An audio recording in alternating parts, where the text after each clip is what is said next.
Ecosystem ও জীববৈচিত্র্য বিবেচনায় বাংলাদেশ পৃথিবীর একটি সমৃদ্ধ দেশ। দেশের সমৃদ্ধ এ ইকোসিস্টেম যথাযথ সংরক্ষণ ও ব্যবহার করে পল্লী অঞ্চলের সকল বাড়িকে আধুনিক কৃষি খামারে রূপান্তরের জন্য মাননীয় প্রধানমন্ত্রী জননেত্রী শেখ হাসিনার সদয় নির্দেশনায় গ্রহণ করা হয় একটি বাড়ি একটি খামার প্রকল্প।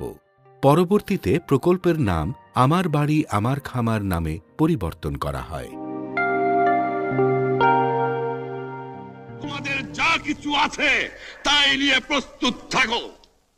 মনে রাখবা, রক্ত যখন দিয়েছি রক্ত আরো দেব, এদেশের মানুষকে মুক্ত করে ছাড়বো ইনশাআল্লাহ।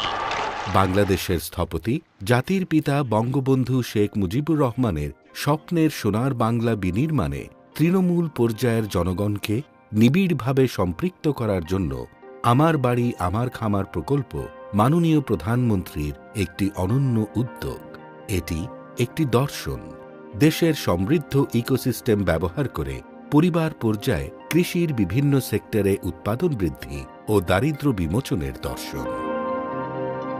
আমার বাড়ি আমার খামার প্রকল্পের মাধ্যমে ইতোমধ্যে 1,10,000 সমিতি গঠন করে পল্লী এলাকার প্রায় 50 লক্ষ সুবিধা বঞ্চিত দরিদ্র পরিবারকে এ বিশেষ উদ্যোগে সম্পৃক্ত করা হয়েছে। সদস্যগণের মধ্যে 2/3 নারী এবং এ সকল সদস্যবৃন্দ এ পর্যন্ত 1,800 কোটি টাকার বেশি সঞ্চয় করেছেন। তাদের মধ্যে সঞ্চয় প্রবণতা সৃষ্টি হয়েছে। মাইক্রো সেভিংস, ডিজিটাল সেবা, দক্ষতা উন্নয়ন, স্বল্প সুদে মৌসুমি ঋণ প্রদান, ইকোসিস্টেম সংরক্ষণ প্রভৃতি কর্মসূচি সম্বলিত আমার বাড়ি আমার খামার প্রকল্প ইতোমধ্যে একটি নিজস্ব বৈশিষ্ট্য সৃজনে সক্ষম হয়েছে।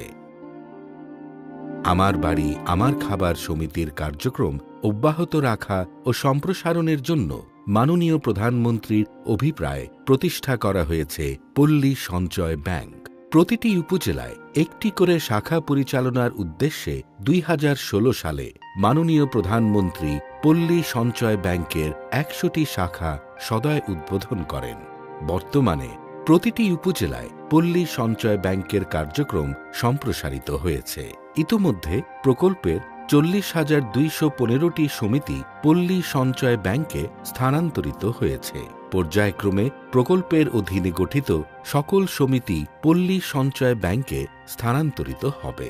সরকারি এবং আমার বাড়ি আমার খামার সমিতির যৌথ মালিকানায় সৃষ্ট পল্লী সঞ্চয় ব্যাংকের সকল কার্যক্রম ডিজিটাল লেনদেনের মাধ্যমে পরিচালিত হয়। সমিতির সদস্যবৃন্দের এবং পল্লী অঞ্চলের মানুষের লেনদেন সহজ, দ্রুত এবং নিরাপদ করার জন্য আগামী প্রজন্মের প্রযুক্তি নিয়ে মুজিব বর্ষের সূচনা লগ্নে যাত্রা শুরু করছে এ ব্যাংকের ডিজিটাল আর্থিক সেবা পল্লী লেনদেন। রিকারশন টেকনোলজি লিমিটেডের প্রযুক্তিগত সহযোগিতায় বাংলাদেশ ব্যাংকের অনুমোদনে সবচেয়ে কম খরচে ঘরে ঘরে অতি দ্রুত ব্যাংকিং সুবিধা প্রদানে পল্লী লেনদেন পাইলটিং আকারে কার্যক্রম শুরু করেছে। গ্রাম পর্যায়ে সমিতি ভিত্তিক লেনদেন ম্যানেজার বা এজেন্টের বসত বাড়িতে ও উঠান বৈঠকে সঞ্চয় জমাসহ সকল প্রকার লেনদেন দিবারাত্র সম্পন্ন হচ্ছে বলে তা অনেক সহজ ও সাশ্রয়ী হয়েছে। এখন প্রতিদিন সন্ধ্যার পরেই প্রতি সমিতিতে ক্রমাগত বেশি আর্থিক লেনদেন কার্যক্রম পরিচালিত হচ্ছে। পল্লী লেনদেনের এ সাশ্রয়ী কার্যক্রম লেনদেন ম্যানেজার সহ সমিতির লক্ষ লক্ষ সদস্যবৃন্দের কর্মসংস্থান বৃদ্ধি করছে, যা পল্লী সঞ্চয় ব্যাংকের কার্যক্রমকে দ্রুত গতিতে সম্প্রসারিত করছে। পল্লী সঞ্চয় ব্যাংকের বিভিন্ন প্রযুক্তিগত ও গণমুখী কার্যক্রমের ফলে কৃষির বিভিন্ন ক্ষেত্রে প্রান্তিক পর্যায়ে তৈরি হচ্ছে নারী উদ্যোক্তা সহ নতুন নতুন উদ্যোক্তা, যারা নিজের, পরিবারের এবং সমাজে তাদের অবস্থান দ্রুত বদলে দিচ্ছে। লন্ডনের প্রখ্যাত প্রতিষ্ঠান প্রাইস ওয়াটারহাউস কুপার্স 2050 সালের বিশ্ব কেমন হবে তার একটি প্রতিবেদন প্রকাশ করেছে। সেখানে উল্লেখ করেছে, আগামী বছরগুলোতে বিশ্বে যে 3টি দেশ দ্রুত উন্নতি করবে তার একটি হচ্ছে বাংলাদেশ। উন্নয়নের মহাসড়কে বাংলাদেশ এখন বিশ্বব্যাপী একটি বহুল উচ্চারিত নাম।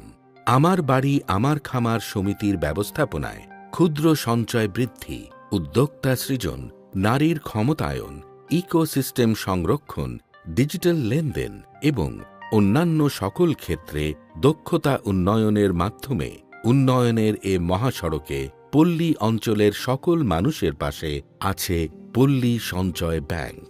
পল্লী সঞ্চয় ব্যাংক, সমৃদ্ধি অর্জনের ব্যাংক।